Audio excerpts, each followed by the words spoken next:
तो गडकरी जी, आप हाइड्रोजन की कार से चलते हैं, इथेनॉल को भी बढ़ावा देते हैं। फ्यूचर में आम आदमी ये सोचता है कि पेट्रोल से ये कितना सस्ता होगा। फ्यूचर में ये जो बायो फ्यूल है, पेट्रोल डीजल से कितना सस्ता हो सकता है? ये उससे सस्ता है। अभी मैं आप आए वो गाड़ी में आया जी। इनोवा टोयोटो की। एक्चुअली मैंने आज हाइड्रोजन कार लेके आना चाहिए था। वो क्या, हाइड्रोजन भरने के लिए फरीदाबाद जाना पड़ता है। जी। मैं थोड़ा वो कम यूज़ करता हूँ। तो वो गाड़ी में ये 100% बायो इथेनॉल है, फ्लेक्स इंजन है। और वो जो गाड़ी लाई है मैंने, वो वर्ल्ड की पहली है, यूरो 6 इमिशन नॉर्म को पूरा करती है।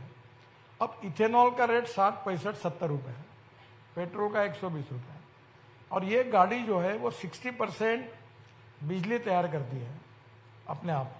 तो पेट्रोल का रेट अगर एवरेज के दृष्टि से तुलना करेंगे तो 25 रुपये लीटर आता है।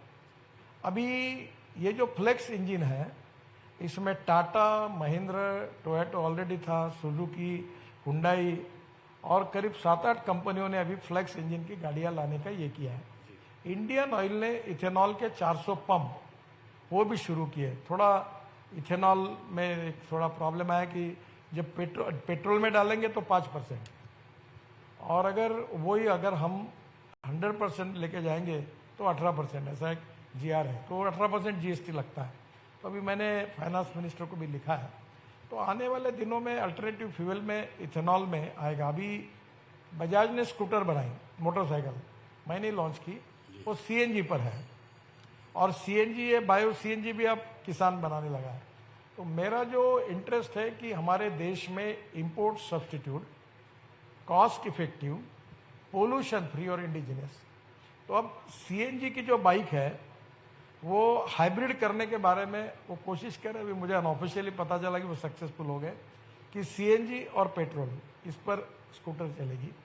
तो CNG और इथेनॉल हाइब्रिड इस पर चलेगी। तो धीरे धीरे देश में रिवॉल्यूशन होगा। और हमारा देश का किसान केवल अन्नदाता नहीं होगा, वो ऊर्जा दाता होगा, ईंधन दाता होगा, बिटुमिन दाता होगा, हवाई ईंधन दाता होगा। तो ये जो गेहूं, चावल, मक्का लगाने के बजाय एनर्जी क्रॉप्स जब लगा, मैं किसान हूँ, मैं 4 चीनी मिलें चलाता हूँ। हमारा 10,000 किसानों ने आत्महत्या की विदर्भ में, स्थितियाँ अच्छी नहीं है। तो हमारे ये 22 लाख करोड़ जो फॉसिल फ्यूल का इंपोर्ट है, इसमें से 10 लाख करोड़ भी एग्रीकल्चर और रूरल इकोनॉमी में जाएंगे। तो ग्रामीण इंडिया की जो 65% आबादी है, जिनका हमारे ग्रोथ में, GDP ग्रोथ में केवल 12% कंट्रीब्यूशन है, तो ये अगर 10 लाख करोड़ उधर जाएंगे तो वो 20 से 22% उनका कंट्रीब्यूशन होगा। गांव, गरीब मजदूर, किसान का कल्याण होगा, गाँवों में रोजगार निर्माण होंगे। और आगे ये किसान एनर्जी क्रॉप्स को बायोडाइजेस्टर में डालकर उसमें से मीथेन निकलता है, और मीथेन से CNG भी तैयार कर सकते हैं और हाइड्रोजन भी तैयार कर सकते हैं। हाइड्रोजन फ्यूल सेल ये भविष्य है। और इसी होटल में मैंने 20 दिन पहले, हमारा एक प्रोजेक्ट है, 7 प्रोजेक्ट हमने पायलट प्रोजेक्ट किए। टाटा की 2 ट्रक, एक हाइड्रोजन फ्यूल सेल पर 100% चलने वाली, और दूसरी जो पेट्रोल डीजल का इंजन है उसके ऊपर IC इंजन पर हाइड्रोजन डाल के चलने वाली, दोनों को लॉन्च किया। और हाइड्रोजन सस्ता है। हम ये इंपोर्टेड फॉसिल फ्यूल जिसके रेट हमारे हाथ में नहीं है, क्या है, देश कंट्री टू कंट्री पॉलिसी अलग है। अभी अमेरिका में बहुत उनके पास क्रूड ऑयल है, गैस है। जिनके पास क्रूड ऑयल और गैस देश में सुरक्षित है उनका ठीक है, पर हमारा 80 to 85% इम्पोर्ट है। तो इतना पैसा देश के बाहर जाना और पोल्यूशन क्रिएट करके, दिल्ली में जितने लोग हैं, हम लोग रहते हैं, हम अपना लाइफ 8-10 साल कम कर रहे हैं। मैं आता हूं तो मुझे इन्फेक्शन हो जाता है। तो दिल्ली जैसे शहरों को, देश को प्रदूषण से मुक्त कराना, स्वदेशी और स्वावलंबन के आधार पर ग्रामीण और कृषि क्षेत्र को मजबूत करना और किसान को ऊर्जादाता बनाना, यही सरकार की भूमिका है। और मुझे लगता है अब उसको सबको कन्विंस, पहले मैं बोलता था तो मुझे कन्विंस करने में अड़चन जाती थी, अभी लोग कन्विंस हो गए। ऑटोमोबाइल वाले भी तैयार नहीं थे, बहुत बार मैं मीटिंग करता था। तो अभी ट्रैक्टर वालों को मैंने कहा कि अब मैं यूरो 6 के इमिशन नॉर्म लगाता हूँ। सब आए, बोले 1-1 लाख रुपए कीमत बढ़ेगी।